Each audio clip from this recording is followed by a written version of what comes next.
시편 23편의 4절 말씀을 같이 보시겠습니다. 내가 사망의 음침한 골짜기로 다닐지라도 해를 두려워하지 않을 것은 주께서 나와 함께 하심이라. 주의 지팡이와 막대기가 나를 안위하시나이다. 아멘. 사망의 음침한 골짜기라는 표현이 나오는데요. 이 사망의 음침한 골짜기라는 표현은 하나님을 떠난 인생, 원수되었고 타락한 인간에 대한 상태를 참 잘 표현한 말씀이라 생각이 됩니다. 우리가 사망의 음침한 골짜기를 헤매는 인생이 되면 안 되겠죠. 본문에 골짜기라 이렇게 번역이 된 히브리어 본문이 베게 혹은 베게으 이렇게 우리가 읽을 수 있는데요.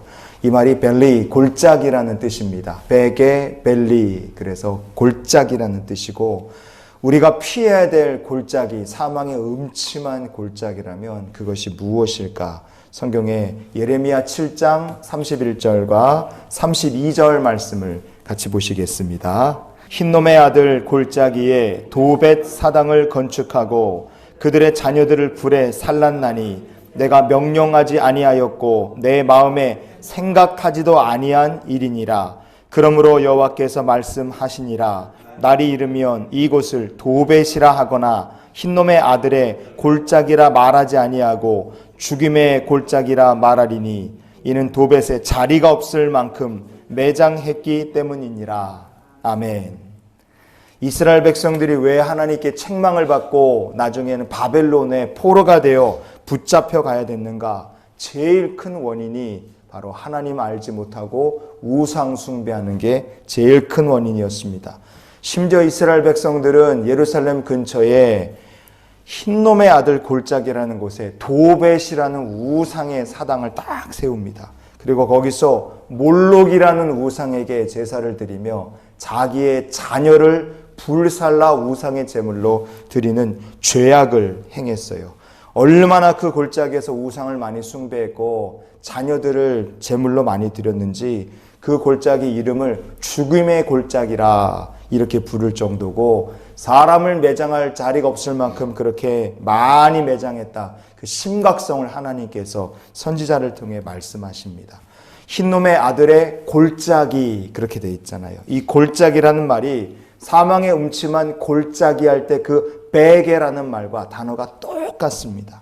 우리가 피해야 될 사망의 음침한 골짜기가 있다면 그것이 무엇인가? 바로 우상 숭배의 골짜기입니다. 저 여러분의 삶이 하나님께서 제일 싫어하시고 우리가 무조건 피해야 될 사망의 골짜기, 그게 바로 우상 숭배의 골짜기다 하는 것을 우리가 기억하는 성도 되기를 원합니다. 근데 감사한 것은 지금껏 어떤 사람이 우상을 숭배하면서 흰놈의 아들 골짜기처럼 사망의 음침한 골짜기 같은 인생을 살았어요. 그러나 그가 지금까지 우상 숭배하며 그렇게 사망의 음침한 골짜기를 헤매는 삶을 살았다 할지라도 회개하고 돌이킬 때 하나님의 자녀가 되고 복의 통로가 되는 역사가 누구든 회개하는 자에게 일어나게 됨을 믿습니다. 아브라함이 그랬잖아요. 평생에 하나님의 부르심 받고 주와 동행하기 전까지 아브라함도 그 아버지도 평생의 우상 숭배하며 사망의 음침한 골짜기를 걷던 인생을 살던 사람들이었어요. 그러나 하나님께서 부르셨으므로 사망의 음침한 골짜기를 벗어나 해를 두려워하지 않는 삶을 살아간 사람이 바로 아브라함인 줄 믿습니다. 우리의 삶도, 우리가 기도하고 우리가 중보하는 사람들도 사망의 우상의 골짜기를 벗어나 하나님과 동행하는 삶이 되기를 기도하시는 주님의 백성들이 되시기를 바랍니다.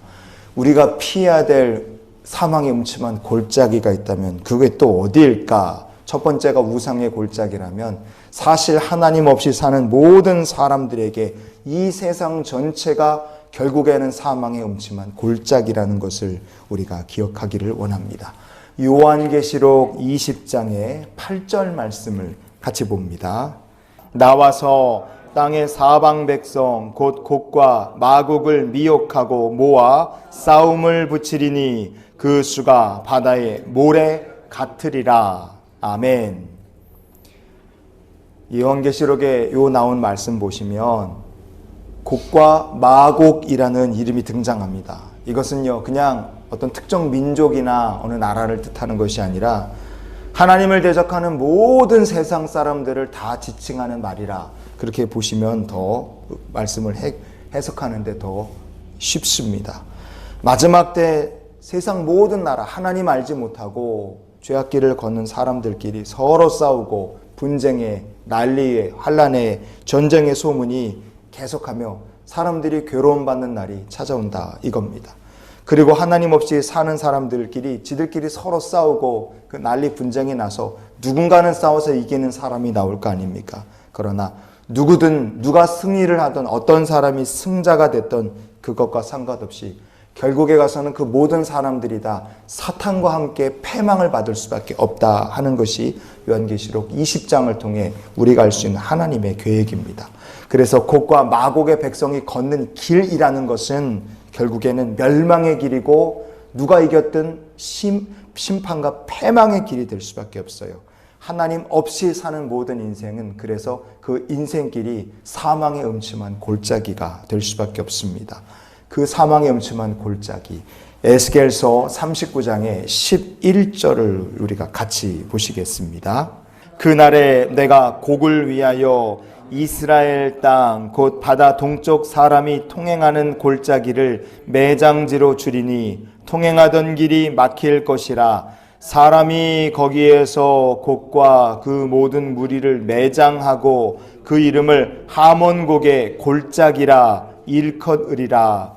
아멘. 그날에 그랬습니다. 자, 그날에 심판의 날입니다. 곡을 위하여 하나님 대적하고 알지 못하는 모든 무리, 모든 세상을 뜻합니다. 그들을 어디에 갖다가 묻느냐? 사람이 통행하는 골짜기를 곡의 백성들을 위한 매장지로 내어주겠노라 하나님 말씀하십니다. 그 사람이 통행하던 골짜기가 시체를 하도 갖다가 묻어서 막힐 것이다. 그래서 그 골짜기를 곡의 백성들의 시체가 쌓여있는 골짜기, 그래서 하몬곡의 골짜기가 될 것이다. 이렇게 하나님 부르게 될 거라고 에스겔을 통해 말씀을 하십니다. 이 상황과 딱 반대가 되는 상황이 나와요. 에스겔서 37장의 4절 말씀, 오늘 말씀의 결론으로 보시겠습니다. 또 내게 이르시되 너는 이 모든 뼈에게 대언하여 이르기를 너희 마른 뼈들아 여호와의 말씀을 들을지어다. 아멘. 여러분, 이 두 가지 완전히 상반되는 이미지, 골짜기에 가득한 시체와 뼈의 이미지가 완전히 상반되는 얘기가 나옵니다. 하나님을 알지 못했던 사람은 곡과 마곡의 백성이에요. 그들은 살아있어도 마른 뼈와 똑같습니다. 그러나 그런 사람조차도 선포된 하나님의 말씀을 듣게 될 때 마른 뼈와 같았던 사람도 소생이 되고 생기가 돋고 다시 일어나 여호와의 군대로 일어서는 역사가 나타날 수 있다는 것을 우리가 에스겔을 통해서 들었으면 좋겠어요. 그러나 만약에 하나님의 말씀을 끝까지 외면하는 사람이다. 어떻게 되겠습니까? 그는 부지런히 통행하면서 먹고 살기 위해, 성공하기 위해, 쟁취하기 위해 싸웠던 그 통행하는 그 골짜기가 결국 자기의 매장지가 될 것이라고 하나님 선포하신 겁니다. 하나님 없이 살아가는 사람에게 그래서 결국에는 이 세상 자체가 그들이 묻힐 무덤이고 심판의 골짜기가 될 수밖에 없다는 것을 기억했으면 좋겠어요. 에스겔서에서 등장하는 이 골짜기라는 말이라, 이렇게 번역된 히브리어가 게라는 말입니다. 게으. 우리가 앞서 살펴봤던 시편 23편의 골짜기 베게, 예레미야 7장의 골짜기 베게, 그리고 에스겔서에 등장하는 골짜기 게, 다 같은 말입니다. 다 골짜기예요. 우리가 피해야 될 골짜기가 우상 숭배의 골짜기고, 우리가 피해야 될 골짜기가 하나님 없이 세상 살고 그래서 이 땅 가운데 심판받아 멸망할 수밖에 없는 골짜기라는 것을 우리가 기억하는 성도 되기를 원합니다. 그래서 오늘 한날의 삶, 우리가 이런 기도로 오늘을 살았으면 좋겠습니다. 주님, 사망의 골짜기가 아니라 의의 길을 걷는 인생이 되게 하여 주시옵소서. 우상을 숭배하는 사람, 세상이 전부인 줄 아는 사람, 하나님 없이 사는 사람들에게는 반드시 두려운 불지옥의 심판이 찾아올 수밖에 없습니다. 이 세상이 전부인 줄 알고 사는 사람에게 이 세상이 결국 자기의 매장지가 되고 마른 뼈와 같은 인생이 될 수밖에 없어요. 오늘도 사망의 음침한 골짜기를 지나가지만 해를 두려워하지 않는 삶이 될 것이고 주님이 안위하시는 삶을 살게 될 줄 믿습니다. 그러니 오늘 한날의 삶도 이 사망의 음침한 골짜기 같은 세상을 지나지만 선한 목자께서 함께 하심으로 두려움도 없고 주의 지팡이와 막대기로 안위하심을 받는 날이 되시기를 예수님의 이름으로 축원을 드립니다.